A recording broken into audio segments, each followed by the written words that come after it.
Hello friends, welcome to Kanunmala.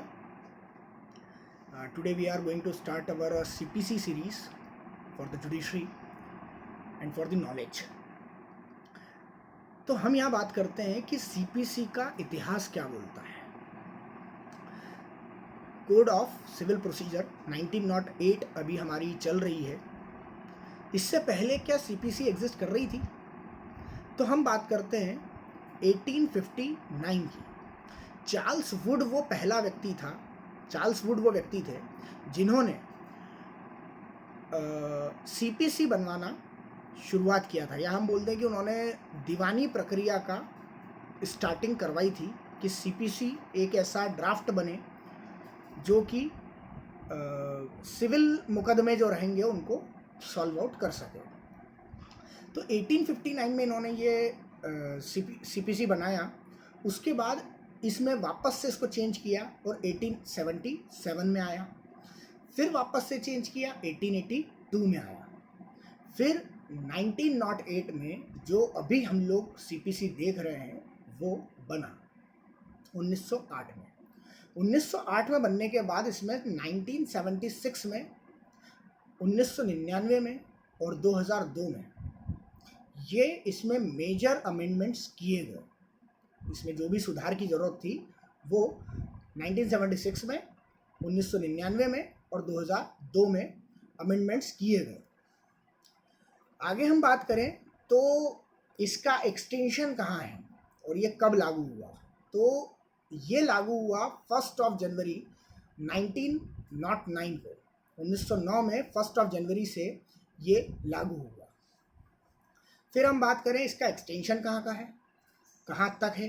तो extension जो है करंट डेट में अगर हम बात करें तो ये जम्मू कश्मीर स्टेट में भी लग चुका है, अप्लाइड है। जम्मू कश्मीर रीऑर्गेनाइजेशन एक्ट जो कि 31 अक्टूबर को अप्लाइड हुआ है, उसके बाद से 31 अक्टूबर 2019 को अप्लाइड हुआ है, उसके बाद से जम्मू कश्मीर राज्य में भी सिविल प्रक्रिया संहिता अब लागू हो चुकी है। अब केवल नागालैंड के कुछ जो जनजातीय एरिया हैं वहाँ पे ये अप्लाइड नहीं होता है, बाकी पूरे भारत में ये अप्लाइड होता है।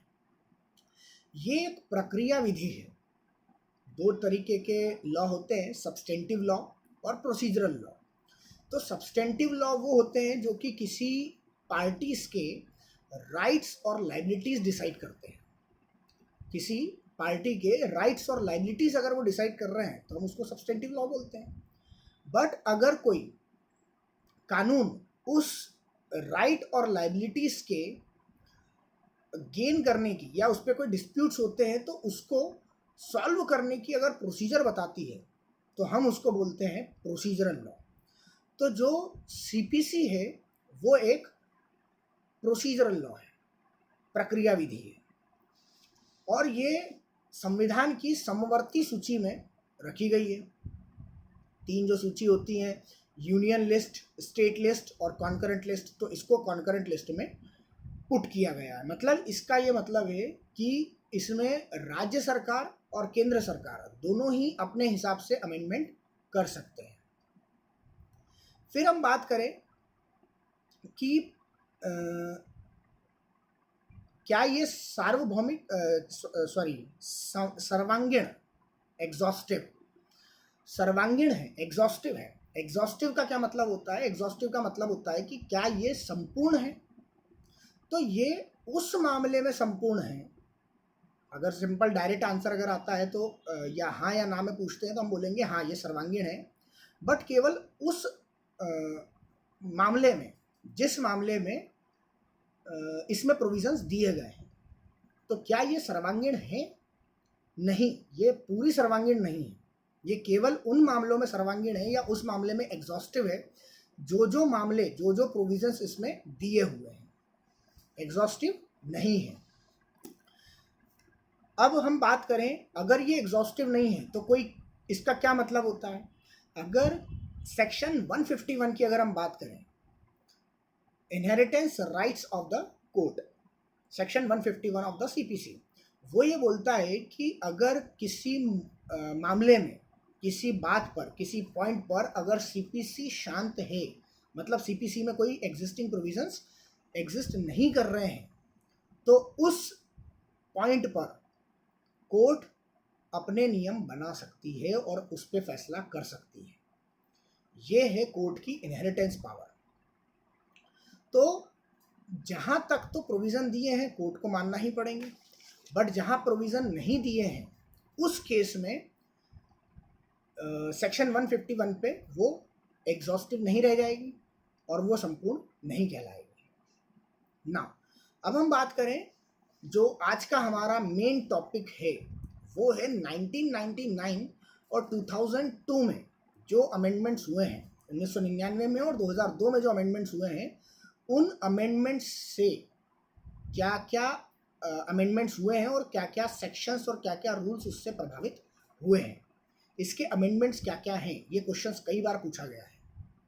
तो हम बात करते हैं कि जो 1999 या हम बात करें 2002 वाला, दोनों ही प्रोविजंस अगर हम बात करें या दोनों ही अमेंडमेंट्स की हम बात करें, तो ये दोनों ही अमेंडमेंट्स 1 जुलाई 2002 से अप्लाइड हुए हैं, लागू हुए हैं। अब क्या क्या प्रोविजंस हैं इसमें, हम वो डिस्कस करते हैं। तो अगर हम डिस्कस करें 1999 और 2002 के प्रोविजंस पे, तो हम सबसे पहला बात करेंगे, पहले हम सेक्शंस की बात करते हैं। तो 13 जगह हमको सेक्शंस लगेंगे जहाँ पे अमेंडमेंट्स हुए हैं। ये काफ़ी बड़ा लेंदी क्वेश्चन है। तो 13 जगह पे सेक्शंस में इन्होंने मॉडिफिकेशन किया है 1999 और 2002 के अमेंडमेंट से, और वही 13 जगह उसी के रिस्पेक्ट में ऑर्डर्स पे भी चेंजेस हुए हैं।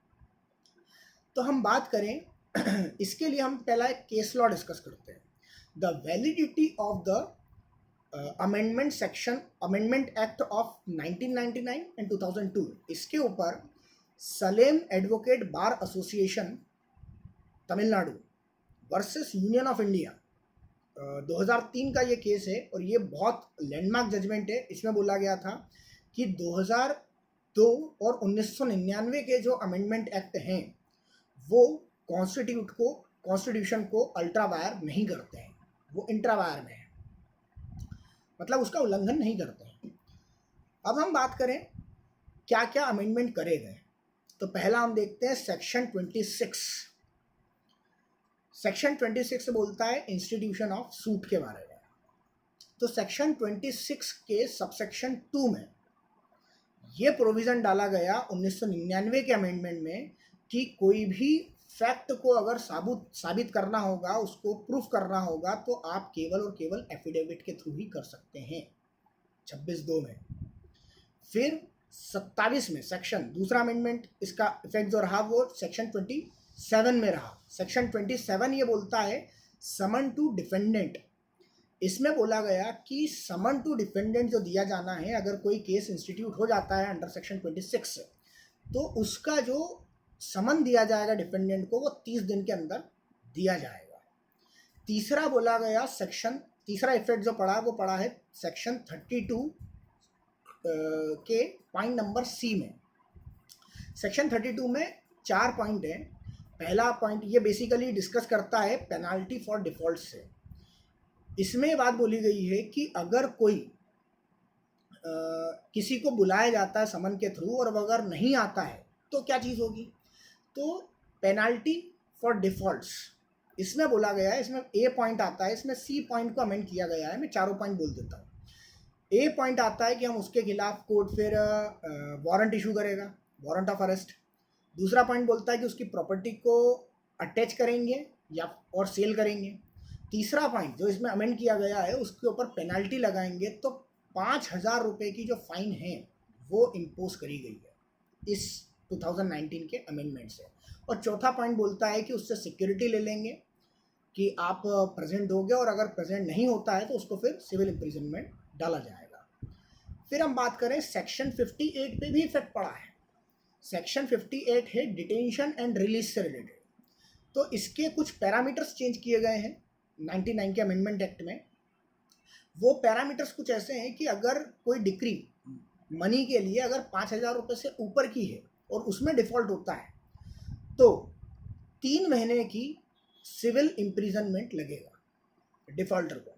और अगर वो 5,000 रुपये से नीचे पर 2,000 रुपये से ऊपर की मनी डिक्री थी तो 6 हफ्ते का सिविल इम्प्रिजनमेंट लगेगा। और अगर 2,000 रुपये से नीचे की मनी डिक्री थी तो फिर कोई सिविल इम्प्रिजनमेंट इम्पोज नहीं किया जाएगा। ये बोलता है सेक्शन 58। इसके अलावा सेक्शन 60 बोलता है property liable for attachment and sale in execution of decree. तो सेक्शन 60 का प्रोविजो आई, उसमें 20 प्रोविजोस दिए हुए हैं। ये मेंस के हिसाब से बहुत इंपॉर्टेंट क्वेश्चन है सेक्शन 60। इसमें 20 प्रोविजोस दिए गए हैं और 6 एक्सप्लेनेशंस हैं। तो 20 प्रोविजंस में से जो आई नंबर का हमारा प्रोविज़न है उस पर ये बात करी गई है। वो बात करता है अदर देन मेंटेनेंस डिक्री के लिए कि अटैचमेंट कितना किया जाएगा। तो attachment in case of other than maintenance decree, उसका ये कहना है कि पहले 1,000 रुपये छोड़कर और बाकी का जो पोर्शन बच रहा है उसके 2/3 को छोड़कर, पहला 1,000 छोड़कर और बाकी के पोर्शन में से जो बचा है उसमें से 2/3 पोर्शन छोड़कर बाकी जो 1/3 पोर्शन बचा है उसको अटैच किया जा सकता है। तो ये सेक्शन 60 के आई प्रोविजो में चेंजेस किए गए। उसके अलावा सेक्शन 89 बहुत फेमस सेक्शन है। सेक्शन 89 हमको बताता है settlement of dispute outside court. तो settlement of dispute outside court में भी इसमें चेंजेस किए गए। फिर हम बात करें सेक्शन 96 जो कि बात करता है अपील फ्रॉम ओरिजिनल डिक्री के बारे में। तो अपील फ्रॉम ओरिजिनल डिक्री का जो सेक्शन है 94, उसके सब सेक्शन 4 में भी अमेंडमेंट किया गया और उसमें बोला गया कि कोई स्मॉल कॉज कोर्ट है और उसने कोई डिक्री इशू करी है जिसकी अमाउंट 10,000 से अगर कम है तो केवल उस पे क्वेश्चन ऑफ लॉ पे ही अपील की जा सकती है, क्वेश्चन ऑफ फैक्ट्स पे अपील नहीं होगी। फिर सेक्शन नंबर 115 जो कि रिवीजन से रिलेटेड है। तो रिवीजन हाई कोर्ट करती है, तो रिवीजन से रिलेटेड है, उसमें भी प्रोविजो सबसेक्शन 3 में अमेंडमेंट किया गया और बोला गया कि अगर कोई केस रिवीजन के लिए जाता है तो उस केस को स्टे, उस केस के लिए और उसकी सब्सिडरी प्रोसीडिंग्स के लिए स्टे नहीं माना जाएगा।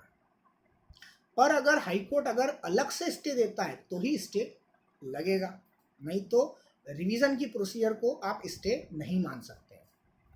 फिर 148 नंबर 148 नंबर सेक्शन जो है एनलार्जमेंट ऑफ टाइम, उसमें अमेंडमेंट किया गया। ये सभी जितने अभी तक मैंने अमेंडमेंट बताए ये 99 के जो अमेंडमेंट एक्ट था उससे हुए हैं।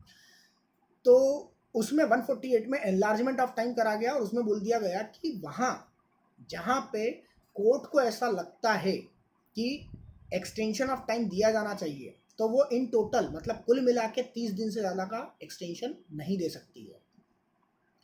फिर अगला अमेंडमेंट जो आया वो आया 99 के ही अमेंडमेंट से सेक्शन 95 में।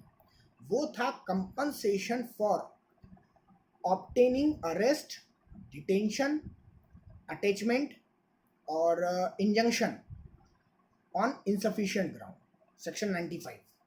इसमें पेनाल्टी को 50,000 रुपये कर दिया गया।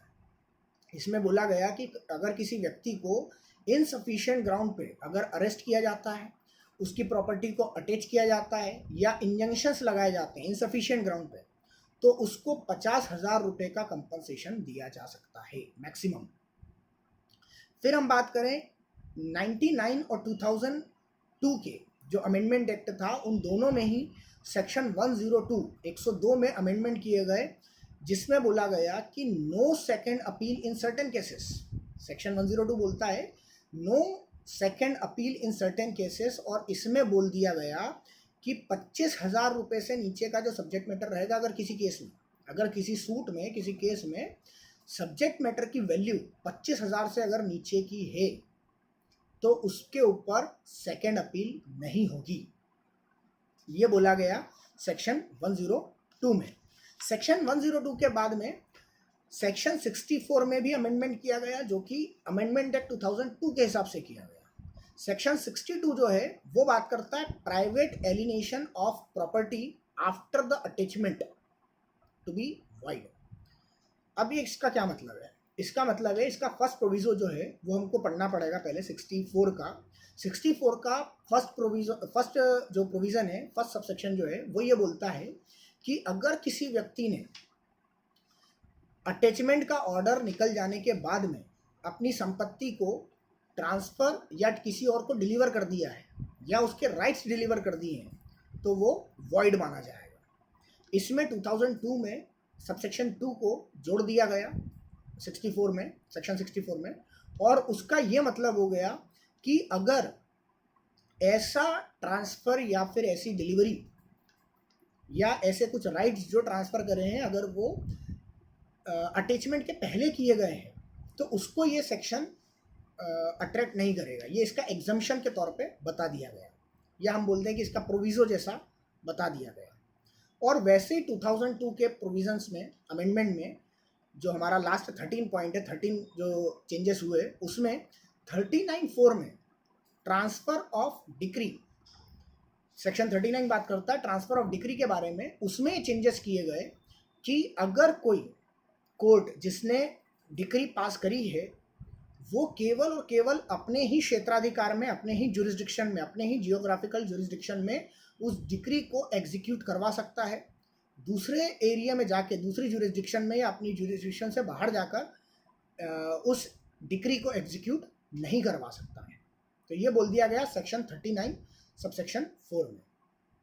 इसी से रिस्पेक्टफुली अगर हम बात करें तो ऑर्डर्स में भी चेंजेस आए। जैसे हम बात करें ऑर्डर 4 जो कि इंस्टीट्यूशन ऑफ सूट से रिलेटेड है, उसके भी ऑर्डर नंबर 1 में, रूल नंबर 1 में ये चेंजेस किए गए कि प्लेंट जो होगी वो 2 कॉपी में दी जाएगी। जब सूट को फाइल करते हैं तो प्लेंट हमको 2 कॉपियों में देना पड़ती है, तो प्लेंट 2 कॉपियों में दी जाएगी। ये इसी अमेंडमेंट के थ्रू आया।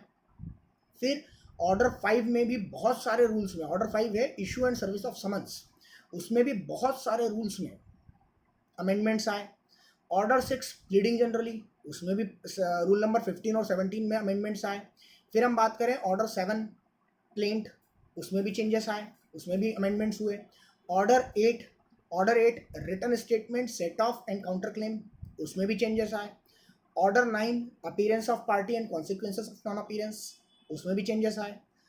Order number 10 examination of parties by the court, उसमें भी चेंजेस आए। उसके order number rule number 1A, 1B, 1C और रूल नंबर 4 में भी चेंजेस आए। फिर बात करें ऑर्डर नंबर 17 में भी चेंजेस आए जो कि एडजॉर्नमेंट से रिलेटेड है। एडजॉर्नमेंट केवल 3 बार दिया जा सकता है, ऐसे रूल नंबर 1 और 2 में उसमें चेंजेस करे गए।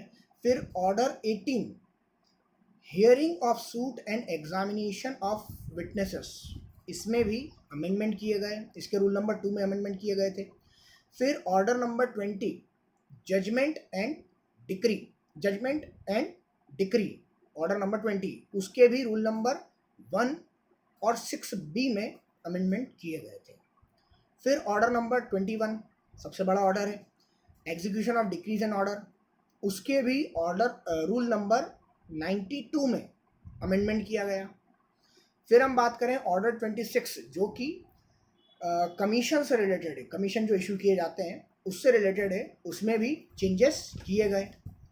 फिर हम बात करें लास्ट जो अमेंडमेंट 13 अमेंडमेंट हुआ वो हुआ अपील फ्रॉम ओरिजिनल डिक्री में, ऑर्डर नंबर 41, उसके रूल नंबर 1 में भी चेंजेस किए गए।